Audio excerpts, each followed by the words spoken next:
so worried. What's happening? Don't it's a bit worried, Nisha. You're looking different now. You're not that girl that I fell in love with. That's what's happening. It's showing on your face. Yeah, Yesha. One of some vanhu kuchechi. That guy we choir. Which one? Angaine Petros. Okay. Auya nemwana wake. Yes, newborn baby. Yeah. Ndinotoneka ngane 2 years. Sha, unosati ndadzoka kudzokera mumashure. You know what? Let's run our race. Never mind those guys. Those guys, they've run their race. You may never know what they went through for them to have those kids. Yeah, but for other people, it's easy, Shamar. Petros anakana time arora. Is this standing makore mangane 8 years? Yeah, but you know what? The more you get worried, the more it even gets even worse. Your womb becomes closed even when you get worried. Just relax. You know the good thing about it? I love you and I still love you. You know, I fell in love with you then, and I'm falling in love with you every passing day. You're such a beautiful girl. But you're getting younger by the day. What's happening? What's your secret? Sha, ukandireka mwana ka izvo zvindakutochembera ndisinambopuwa mwana sha. No, don't worry. I don't have pressure. I don't have pressure. Because I love you. The moment you stop loving me is the moment that I start having pressure. But for now, the good thing is, look, we are all bubbly, we are all in love, and I don't want to lose that. I don't want to lose that. Please. Unotisimbisa nemashoko ako but ndaneta tenda especially pane ngona Petros nemhuri yake vachingoringomirizika mwana wacho vachingotambidza munhu wese. Come on, Runyararo, come on. Wamona pandati ndibatawo mwana ndakamubatiswa less than a minute. And you know what? Diaper. Don't worry. Do you know one of these days I was imagining that sooner and not later you'll be holding a beautiful baby girl. Beautiful as you are, with such a smile as yours. It's not something that you need to be worried about. But you know what? I've got a scripture that I want us to consider, which is the same situation saying we even we've been praying about this thing, we've been fasting about it. Remember last month I kind of gomo and we prayed and God will answer. Let me show you. God will give you exactly and even more than what we really want. Okay, now 1 Samuel chapter 1. There's a couple in Jericho, Elkanah and Hannah. You know, Hannah had stayed for years as Namana. In Hannah, I told her, Namata, Chita say, and there's a priest in Eli. So the priest in Eli. I'm going to Hannah achipinda mchechi every now and again and praying. But you know one thing that I like about Hannah? Hannah would pray in her heart. The priest era ingona manisa chifamba so. And do you know what she said one of these days? I thought, what's really happening? But you know what? Because of shungu dzanga inadzo, ainamata kuna Mwari chimwoyo make achiudza Mwari ndipewo mwana. And you know what? I don't doubt your prayers. The way that you pray makes me strong also. So let's not lose that. Sure, don't share faith in no. And do you know what then happened? God answered their prayer and they were given Samuel. And you know Samuel was born and was the prophet in Israel. You know, whenever God wanted to communicate with Israel, he would use Samuel. And imagine such a blessing. And when they were given Samuel, you know what they did? They returned Samuel to the temple. So you know what? I've got faith that sooner God is going to give us a child. And when he gives us a child, that child is going to make us proud of him or her. So that child became a prophet in Israel. And you know what? All the women who had children before Samuel envied Hannah. They said, apiwa mwana akazoita mkurumbira mu Israel yese. The mouthpiece of God. Just imagine. Wow. Just imagine. Sha. Don't go in poverty Mwari vachandirangarirawo. He is faithful. He is faithful. He is very faithful. I believe God is going to do something great for us.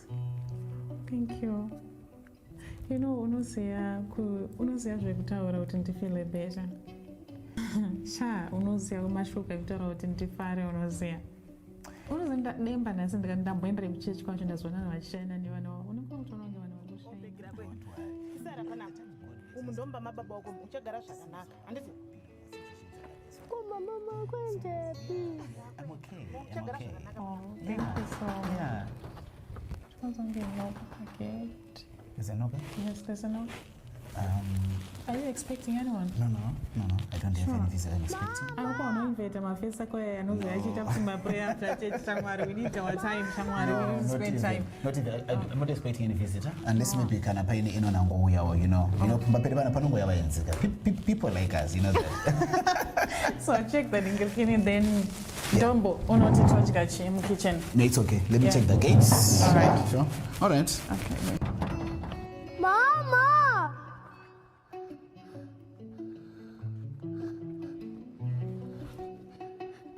Mama!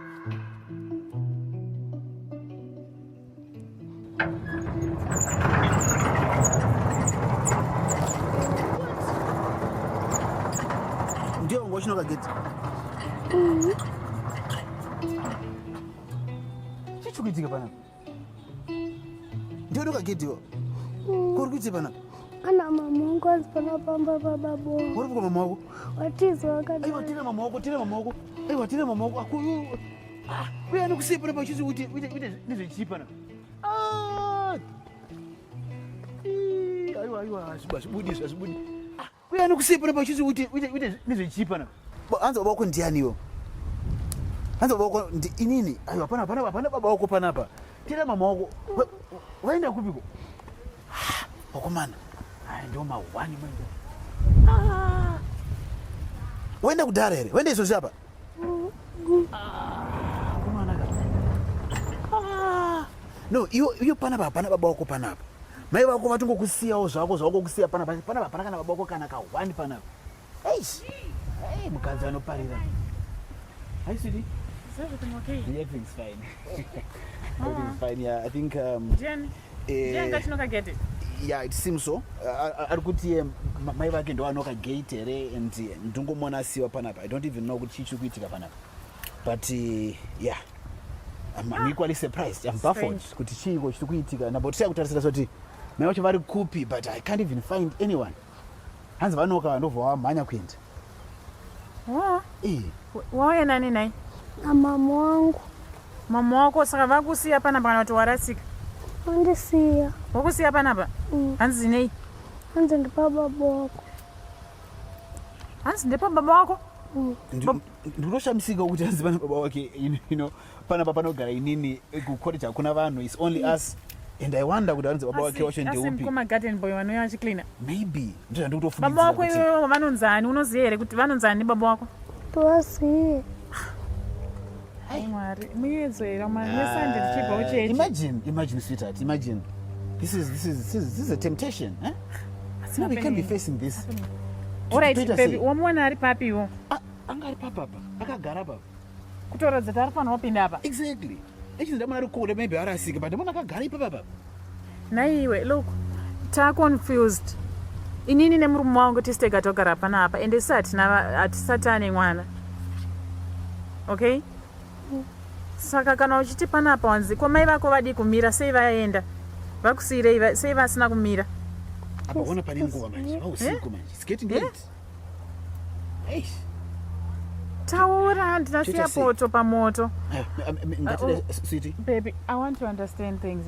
I know. But urikona kuti chi? Kosemba moko vaenda vasina kukumirira kuti uone baba wako vacho. Ndikona kuti kunetsa mwana. Baby, can you just give me a minute? It's all right, baby. It's okay. I'm just doing it for this child. Sei vasina kumira, sei vaenda vachikusiya vati pavakusiya panapa vakuti chi? Vatanzi panapa ndipa baba wako. Vatanzi panapa ndipa baba wako? Saka sei vasina vangokusiya panapa nekuti ndipa baba wako chete? Mwari ndo muyedzo wacho here. Ndimunoziya mavhesi dete mototudzwa kuti ivhesi ripire muyedzo. This is bad. And unoziva kuti isisu tofanira tikunde muyedzo uyu bhaibheri rinoti hakuna muyedzo wamunopiwa musingagoni kukurira. Uyu muyedzo ufanira kuti ukurira uyu. zvandiri kufunga panapa mwana uyu angori vulnerable tikamusiya ari panze panapa sure anogona kurwara nematsotsi uzvo ndikufunga kuti tipinde naye mukati then tozochiita maybe police case. That's my thinking. Mazono shamwari zvakunetsa baby. In fact we have to get back inside. Unozo why? Mazono matsotsi anodisplay ya mwana. Are you shocked on why matsotsi anodisplay? Tinouya tikapurwa nefuti. Ngativhare gate ready tomusiya ari papa because no andida kuva involved baby ngatipinde uyu mwana uyu ave nematsotsi. Calm down baby. Baby calm down. Calm down. I understand. Wayanani namai vako chachavo mwana uyu it's not adding up azviite kuti munhu asiwe namai vake panapa isusu tisi takatogara panapa but uri kuona kuti isusu tima elders kuchechi tikasiya mwana ari panze apa zvatinge taita ko kana ari matsotsi toziva sei the best thing is ngatimusiye apa tonofonera mapurisa oyozomutora muongorora kuti abhebi hatingade kupa zvinhu time yekuti okay baby tinonamata ndozviziva handiti but mwana uyu ari kutoti ndangosiyiwa mai vacho vari kupi pana mai vakakwana vanongosiya mwana here but zvatoitika handitya inini handidi kuti tizoonekwa matsotsi iwe mira ipapo naiwe bebika tendai inini ka zvinhu zviri kuitika handisi kuzvinzwisisa nesande ausikuona take it from me isisu tinoziva kuti miedzo inovinga vatsvene inovinga vanoti miedzo ndoiramba iwo ndakudza kuti usiya mwana uyu panze iwo uri kumupinzira chii dai mwana uyu azowanikwa nezvamuwa azowanikwa kuita sei ngabuda aende panze tendai I'm not happy ngabuda aende panze wona tendai uri kuziva zviri kuitika mazuva ano matsotsi ari kuisa zvidhori pamadhoo handiti achida kuteya vanhu nhasi havana kuisa chidhori vaisa munhu chaiye aiwa shamwari miedzo wacho baby we were praying just now tachinamata manje apa tichivhura bhaibheri and izvo watochinja vanhu mana ndotozanekochinja sound like ana mwoyo but oraiti tongomutora tichitaturani oraiti akagara apa akafire ipapo tozoti chii uri kuona kuti chii just imagine. Do you remember what we were talking about? Iwe kunzisa kwacho bhaibheri kwacho kunozonyanya murume wangu. Roro, listen to me. Do you remember nyata chitachita tiri panzapo? It was something very, very much in line with Raitigar. And I want to remind you, what are you praying for? We want a child. Come on. And who is this one? This is a child. But she's not mine. I know. But you know what? At times God answers in different ways. Huh? Okay, so what are you saying? Cool down, my love. Tendai. Maybe what you can do. Maybe, listen to me now. Maybe what you can do. Let's stop calling the police and it. Listen. What you can do. To phone maybe mfundisa and it. Tongo waudza kuti look, ndomezo tsakana nawo nasu. And we pray together and we seek direction from God. I think that's the best thing we can do for now. Tendai. Ndakutya. Ndakutya.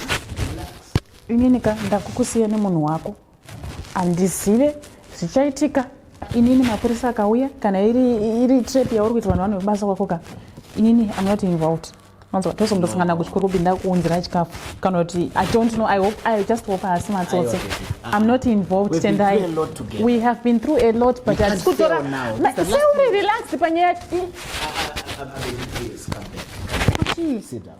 Cha, unoramba uchidongo ndidzosa panyaya once. We have been, like I told you earlier on, mwana uyu haana kufa mupenyu.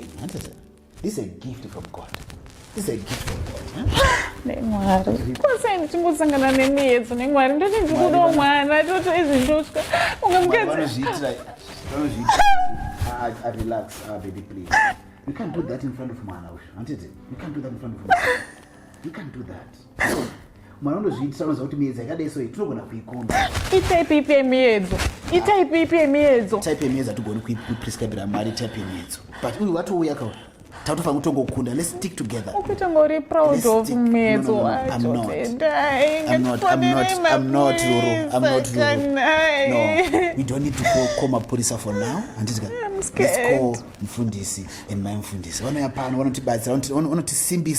They pray for us and then we get direction to how to then to proceed from now. And then cool down. I'm scared. know. I What It could be. are we It going to could do? be. But Mfundisi is not going to help. We need police. Just in case anything chikaitika. Mapurisa will be the second call. The first call, to phone Mfundisi. Mapurisa, the second call. And it. Don't worry. Don't worry. Relax. Don't cry. And it. Sachemi pambeli pe mwana. And it. Sachemi. We've been through these bad times together, and we were always sticking together. Just to And this can't be an exception. exception. I know. Don't Satan is also. And it. Don't Satan. Let's stick together in this one. We'll fight it through, and it. Yeah, we'll fight it through. Don't worry. Let me call Mfundisi right now.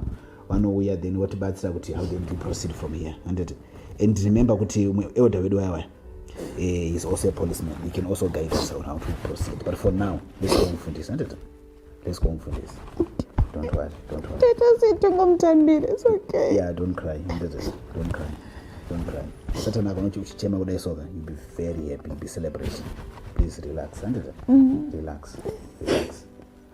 Let me call Mfundisi right now, and I'm sure she saw is not busy since Tapeza Church. Yeah, and he stays close. Yeah, one way tikamba tapeza nyaya. So relax.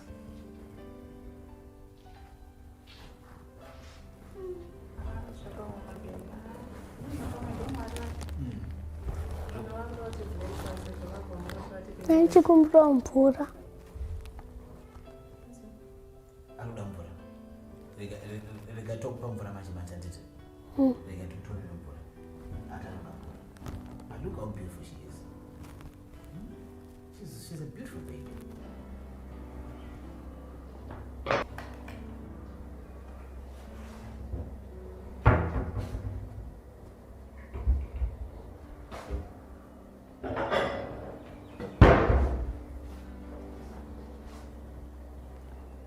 Saka unanzani? Ruwimbo. Unanzi Ruwimbo. Saka nayi Ruwimbo. Unogara kupi? Chakuziya. Hauchakuziye? Makwira bhazi kana kuti kombi pamauya namama? Chakwira kombi. Oh. Nayi Ruwimbo. Kose mamaoko vakusiya panapa sezvauri kutaura? Ndangonzi pana baba wangu. Yeah? Ndasiya chinzi pana baba wangu. Taurisa ndisiko kunzwa. Ndasiya zvanzi zvoni zvanzi panapa pana baba wangu.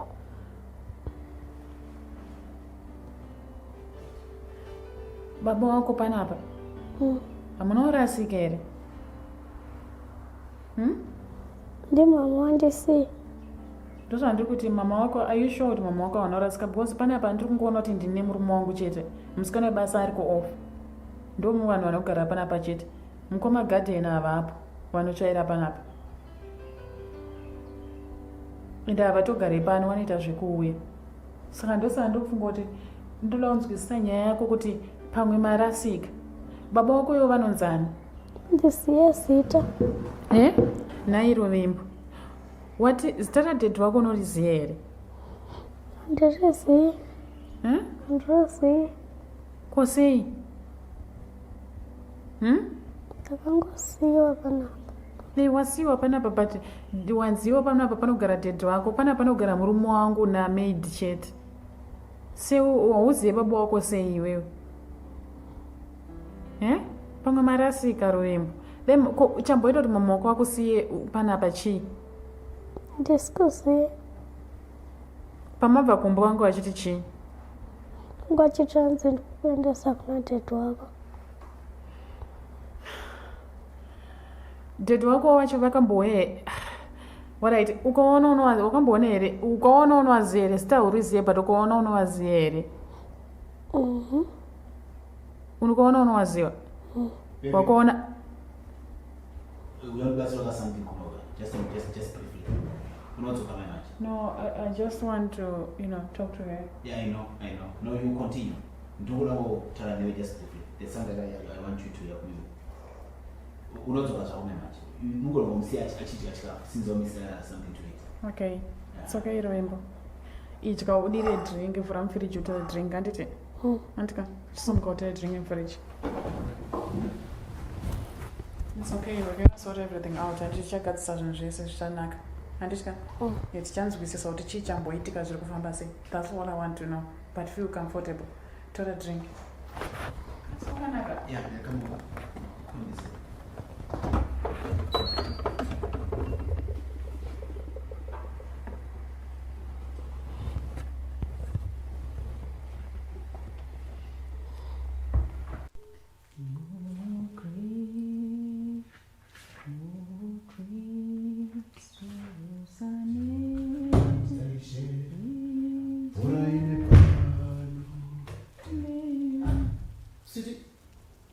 Why put on black today?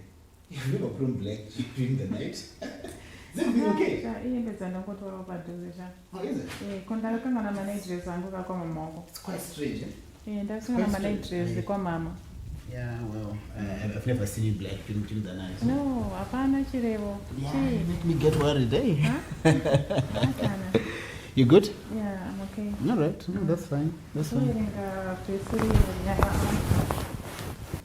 Ndikuverenga ndikupini anzaniwangu wachindiudza Anna. Yes, Anna. Yeah. Ndo vhesi vachira ndikuvhura ipangu ndivhurira ushakufanira problem yemaziso. Yeah, I know. It's first Samuel, chapter 1. First Samuel, chapter 1. Yeah. Yeah, the whole of chapter 1, if you go down chapter 1, you unoiwana nyaya iyoyo ndo pairi baba. Okay. Yeah, ndo pairi. Yeah, hii ndadzamirwa. Yeah. Hey, by the way, did you sort out mwana kuti awane pekurara?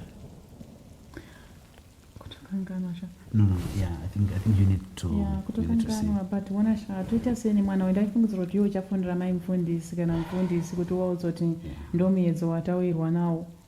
Yeah, I forgot. Yeah, I think I got carried away. Tinkwani wataura masikati wantendai. Wataura masikati wano ukati uchafundira mufundisi. Yeah, you're right. I think, yeah.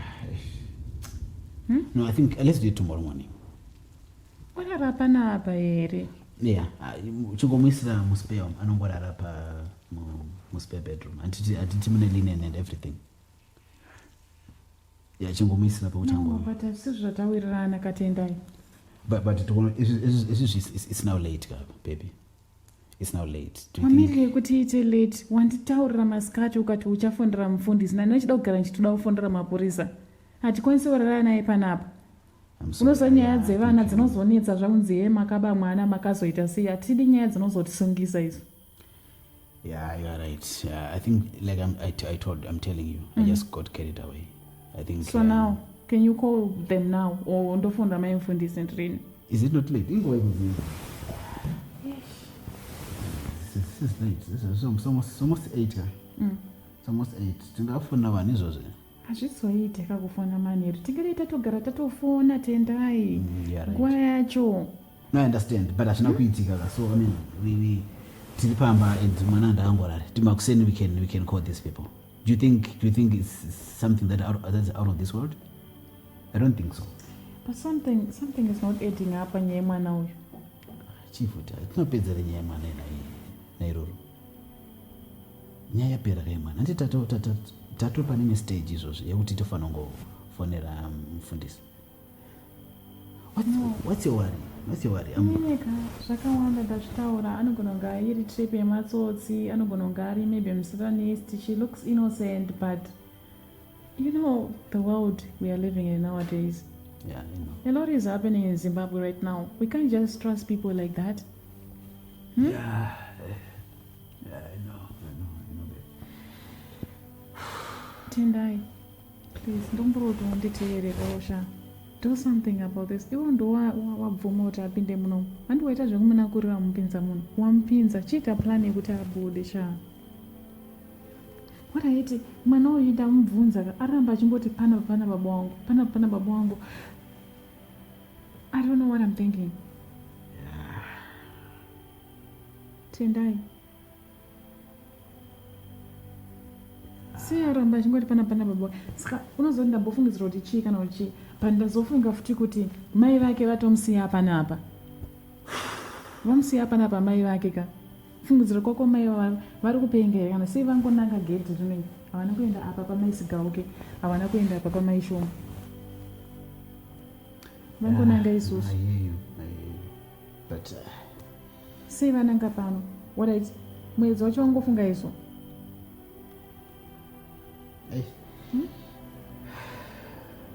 but mwana atopo. Uti mwana atopo, mwana wedu here. Tendai chiko.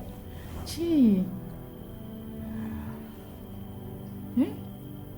Kuti mwana wato apo kutonge nhumbu yangu yokuti nhumbu yato apo togodi. Uyu muni itori stranger taisamba right now apitei. Hatisi kuziva kuti kamwana adisappear mumba. Chaita chipoko or something. Tendai, do you know something about this? Kune zvaunoziva here Tendai?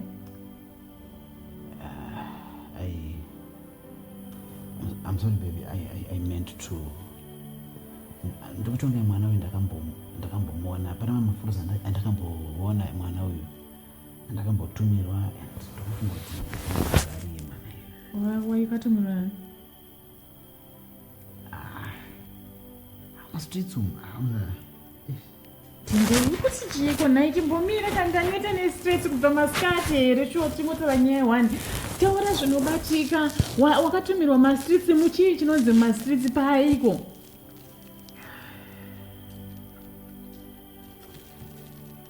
You know, it's about 8 years ago.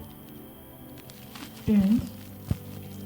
You remember takamboenda ku boys outing kumba kwa Max? You remember that time? About, I think, do you remember? Zvazini izvozvo?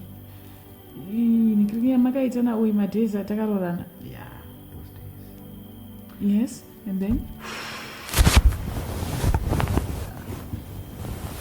So yeah, we went to kumba kwa Max. You know when Max and them drinks, people are just having drinks, and you know, but in I don't take those drinks. Mwana uri kumuziva here zvishokana because you're so comfortable there in our house. I know, but it's like uda kutsanangura nyaya yakareba. Chimbonditererawo Ndaneti on the 8th. Chimbonditererawo. Wagara unongonditerera pese pandinechitaura newe. Kumbura kuti papa chimbonditerera wanted. So what happened is wakomana they were having good time taking their drinks, and you know what nini handinwe. Sanda ndakangogarawo just enjoying everything that was happening. Max angaine maid wake, so she was a very freaky lady, very freaky, yeah. And in pandakakumbira juice, I suspect she put something in that juice, because the next thing that I saw, I was lying in bed with that maid, yeah. And ever since then she has been trying to blackmail me, kune mwana wako, you know. I didn't know how to tell you. So I'm sorry, babe. I'm so sorry. So mwana uyu uri kumuziva? Kumuziva mwana uyu? Mwana ndikumuziva. I think pa nekutsanangura kwaita ndakada tongoziva kuti ndiyauya uzosiva. Tendai. I'm sorry. No, mira. Ukujoka ukuita sei? Utoti dhera wakaenda outing yenyu nana uyu. Wabva wakarira ikoko pai. Ndo zvakaitika. Ndo kutaura kuti mwana wako here. Ndo zvakutaura. Ndiri kufungidzira kuti ndewangu asati aita ma-DNA.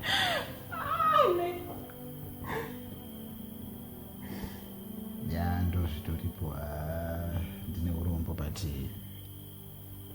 ndo zviripo. Ya so totongogara nemwana.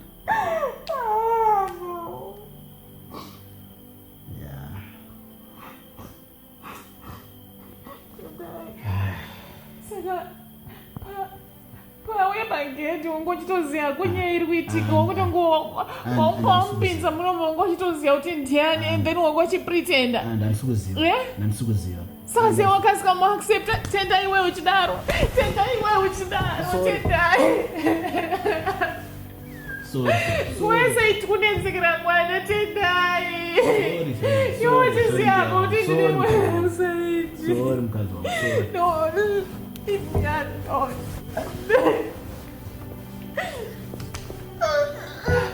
Tendai, why Tendai? Why?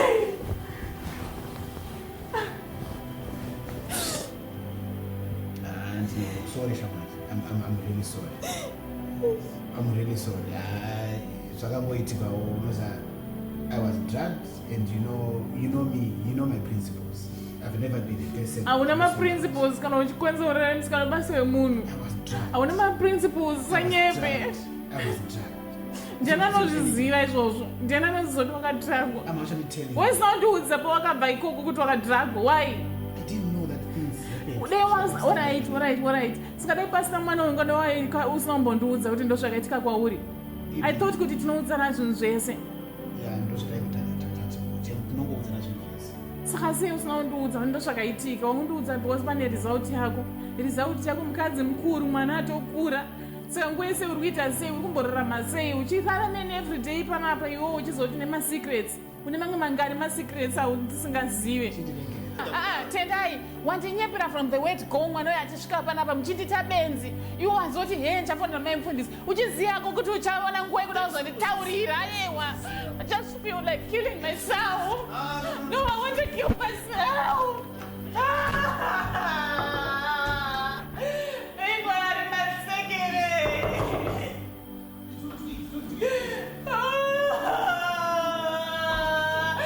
Go away!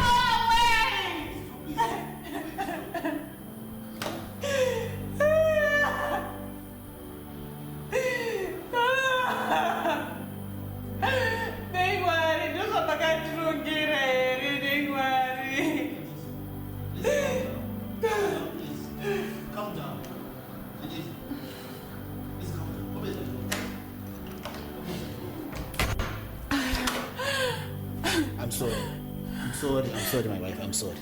Please, calm down. Please. I've apologized. It was a mistake. But it wasn't anything that I had planned. Zvakangoitikawo. Handiti, mwana atowepo. Ndatigashire mwana. This is a blessing here. Titowana mufamily medu. Hatina mwana atowepo. Ngatitendei Mwari zvatapiwa right now. Handiti, please, calm down.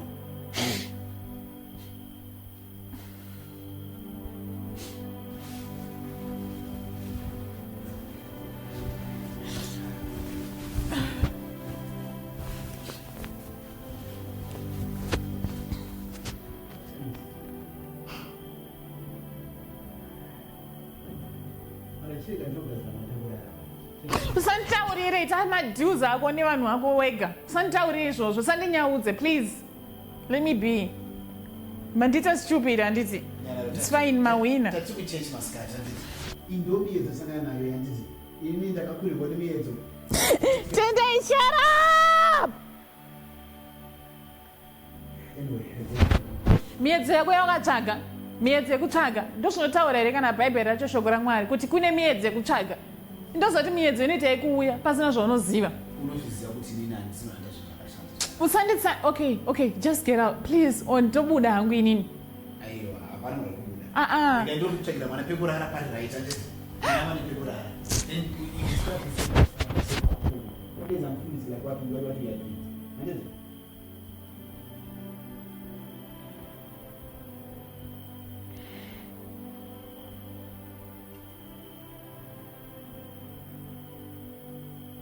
Rainbow. Sure, I'm alright. Why did it?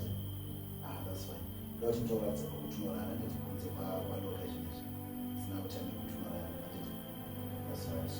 So what you now need to do to a baker. But see,